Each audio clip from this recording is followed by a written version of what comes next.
SC వర్గీకరణకు అనుకూలత తెలుపుతూ వర్గీకరణను ముందుకు తీసుకువెళ్లిన ముఖ్యమంత్రి రేవంత్ రెడ్డికి కృతజ్ఞత భావంగా మాదిగ లాయర్లంతా కాంగ్రెస్ ఎమ్మెల్సీ అభ్యర్థికి మద్దతుగా నిలుస్తున్నామని మాదిగ మిత్రమండలి లాయర్లు తెలిపారు.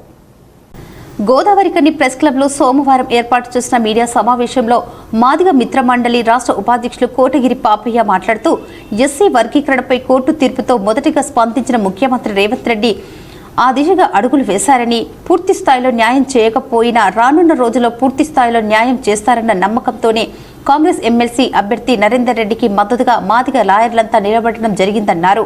ఏదైతే వర్గీకరణ కోసము మొట్టమొదటిగా నేను వర్గీకరణ కట్టుబడి ఉంటానని చెప్పని రేవంత్ రెడ్డి సుప్రీంకోర్టు ఇచ్చినటువంటి తీర్పు రాగానే తప్పకుండా నేను కట్టుబడి ఉంటాను అని చెప్పని మాట ఇవ్వడం జరిగింది.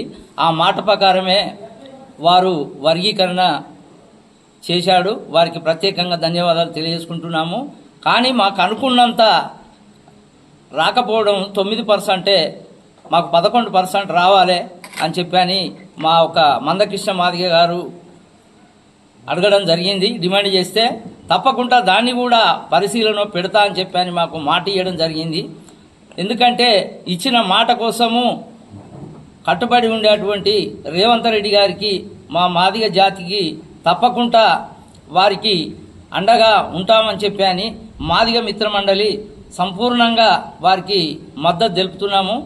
మా ఈ యొక్క పట్టభద్రుల ఎలక్షన్లో తప్పకుండా మా మాదిగ సామాజిక వర్గం నుంచి మాకున్నటువంటి అడ్వకేట్లు సంపూర్ణంగా వారికి గెలిపియాలని చెప్పని మాదిగ మిత్ర మండలి మేము కోరుచున్నాం.